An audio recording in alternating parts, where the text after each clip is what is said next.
ini. Jadi selama 2 bulan terakhir ini dia terus sering banget bersin-bersin, terutama waktu baru bangun tidur di pagi hari. Dan juga hidungnya akhir-akhir ini lebih sering tersumbat dan juga bau seperti itu. Oh, baik. Untuk adiknya boleh saya tanya langsung ya. Jadi selain gejala tadi hidung sumbat sama hidung berair itu, apakah ada rasa gatal di hidung ataupun di mata? Iya dokter, biasanya hidung saya sering gatal, terus juga mata saya kadang gatal dan berair gitu dokter. Biasanya waktu pagi-pagi, waktu lagi nyapu dokter. Oh, baik. Untuk gejalanya itu apakah konsisten ya selama mungkin sepanjang tahun ataupun cuma muncul di saat-saat tertentu aja? Untuk gejalanya itu akhir-akhir ini rutin saya setiap bulan, jadi kayak hampir setiap hari dia bersin-bersin dan juga setiap bulan itu ada aja kalau dia bulan dan juga lemes. Nah, kalau untuk riwayat keluarga sendiri, apakah ada riwayat eksim, terus alergi atau asma ibu? Untuk dari riwayat keluarga sih saya sendiri dari kecil ada riwayat asma. Jadi gitu ya. Untuk itu saya izin untuk melakukan pemeriksaan dulu adiknya ya. Baik, dari pemeriksaan tadi, jadi saya lihat itu di selaput lendir di rongga hidungnya di Evan itu warnanya pucat, kemudian ada peradangan seperti itu. Kemudian selain itu sekret atau mungkin yang ibu kenal dengan indusnya itu warnanya bening dan juga cair. Nah, kalau dihubungkan sama keluhan ibu dan juga adik tadi, itu sangat berhubungan dengan diagnosis saya, yaitu penyakit rinitis alergi persisten. Oh, rinitis alergi. Kalau boleh tahu rinitis alergi itu apa ya dok? Apakah berbahaya buat buruk? Jadi rinitis alergi itu merupakan penyakit peradangan pada selaput lendir di rongga hidungnya akibat dari sistem imun yang seharusnya itu menjaga imunitas kita dari penyakit-penyakit lain itu bekerja terlalu berlebihan, sehingga dia itu bereaksi dengan zat-zat yang sebenarnya tidak berbahaya bagi tubuh kita, seperti debu, kemudian tungau debu ataupun bulu hewan seperti itu.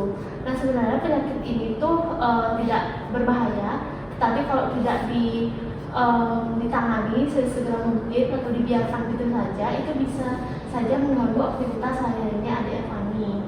Nah, aktivitas sehari-harinya itu bisa mengganggu tidur, kemudian mengganggu konsentrasi belajar, bahkan juga bisa memicu risiko dari komplikasi sinusitis seperti itu. Kalau kayak gitu saya harus minum obat apa ya dokter? Jadi dokter akan meresepkan obat semprot hidung yang mengandung kortikosteroid, namanya itu fluticasone furoate. Nah, obat ini tuh biasanya obat pertama yang memang diresepkan untuk peradangan di hidung, karena cara kerjanya itu langsung di bagian peradangan. Nah, untuk cara penggunaannya sendiri itu nanti bakal dijelasin lebih lanjut dengan apotekernya. Baiklah, terima kasih. Kalau begitu, apakah sekiranya ada hal lain yang harus kami lakukan di rumah dok? Iya, tentunya ada. Jadi selain penggunaan obat-obat itu, ada beberapa hal yang bisa dilakukan untuk mengurangi paparan alergen di rumah seperti itu. Nah, hal-hal yang bisa dilakukan itu seperti menggunakan spray atau sarung kasur atau bantal yang anti tungau, kemudian sering-sering untuk mencuci spraynya, bila perlu itu menggunakan air panas, kemudian menjaga kelembaban ruangannya juga biar tak terlalu lembab. Selain itu juga bisa mengurangi karpet dan juga boneka-boneka kain di kamarnya adik Evan ini. Nah, semisalnya kalau gejalanya itu masih muncul walaupun udah minum obat dan udah menggunakan obatnya ataupun udah melakukan pencegahan seperti yang tadi itu, bila gejalanya sering kambuh itu bisa mempertimbangkan tes alergi. Nah, namanya itu skin prick test untuk mengetahui dari alergen spesifiknya seperti itu. Baiklah, terima kasih akan kami coba lakukan ya. Nah, ini untuk resepnya bisa langsung ditebus di apotek ya. Dan untuk cara penggunaannya itu bisa ditanyakan ataupun bisa diperhatikan lagi penjelasan dari apotekernya, karena ada teknik khusus agar obatnya itu bisa bekerja secara maksimal. Terima kasih dokter. Sama.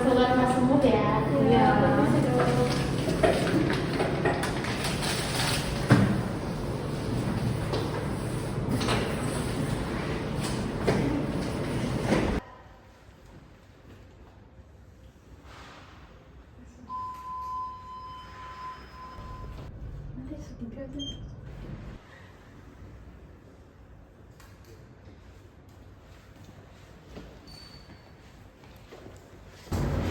Kita ambil dulu. Tadi saya apoteker Dea, apoteker yang bertugas pada hari ini. Ibu sama adik mau tebus resep ya? Iya, ini ada resep dari dokter Dinda, spesialis THT untuk anak saya Evani. Baik, saya cek dulu ya resepnya. Oke, resepnya lengkap ya. Saya mau siapin dulu obatnya ya.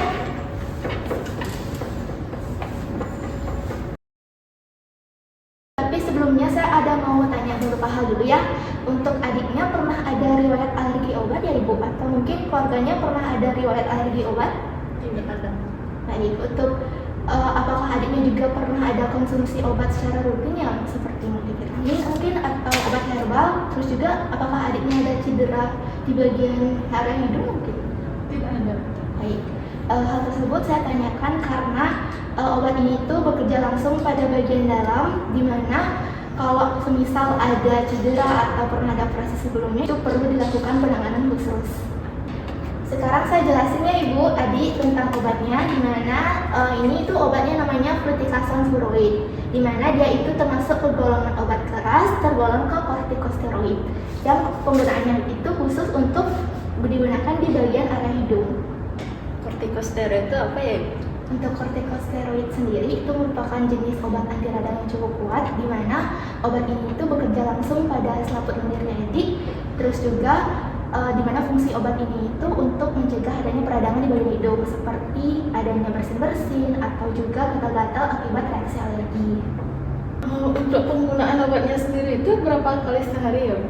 Sesuai arahan dokter Ibu, di mana itu 1 kali sehari. Untuk penggunaannya itu dalam 1 hari jadinya ada 4 semprotan, di mana 2 semprotan di lubang kiri dan juga 2 semprotan di lubang kanan. Terus juga saya saranin untuk penggunaannya itu di pagi hari ya Ibu, terus juga di waktu yang sama agar hasil yang diperoleh itu optimal. Cara pakainya susah nggak ya Ibu? Nggak susah kok, tapi emang ada beberapa langkah yang perlu diperhatikan. Saya jelasnya langkahnya satu persatu.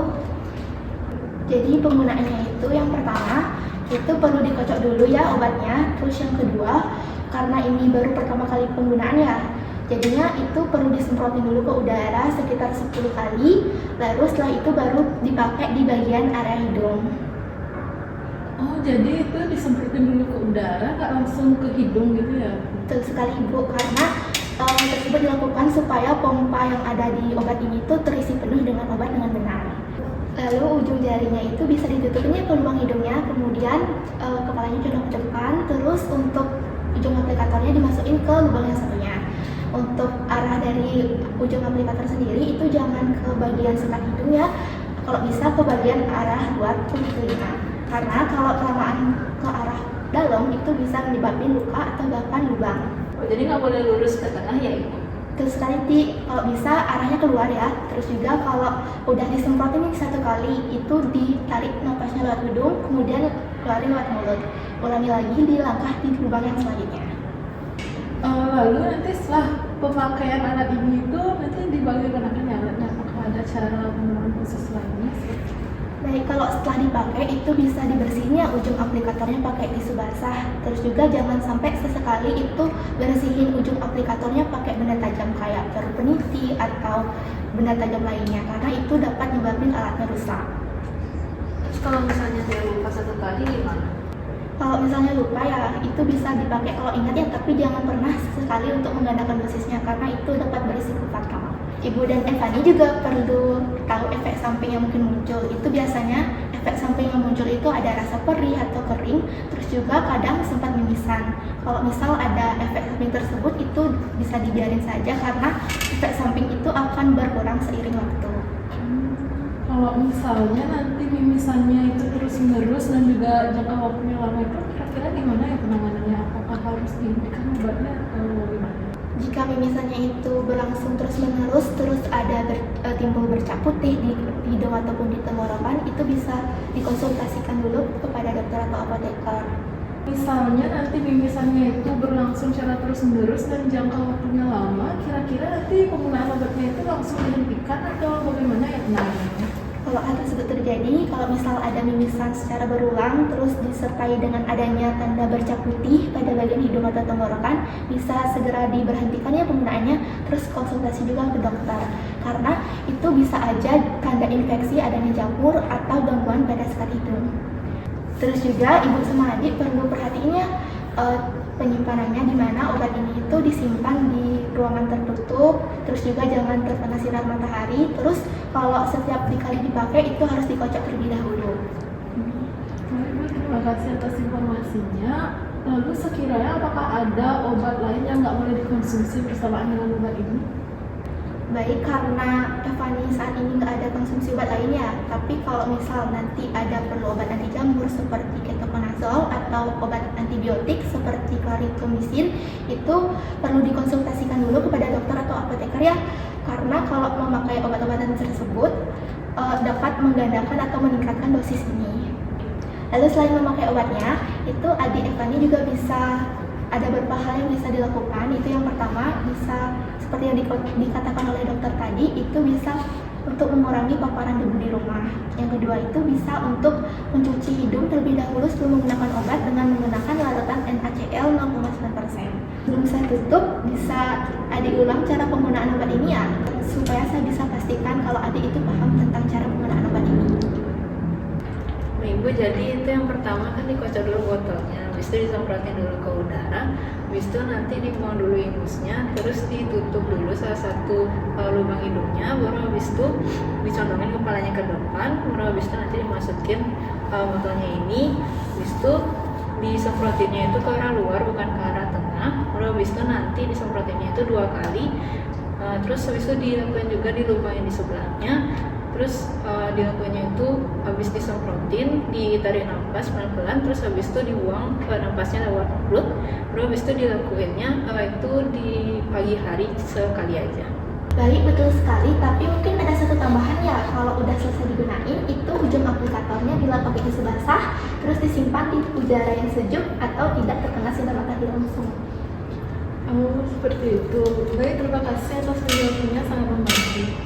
Baik, terima kasih. Semoga lekas sembuh ya Bu. Tadi kalau misal ada gejala seperti mimisan atau gejala lainnya bisa konsultasiin ke dokter. Ini obatnya.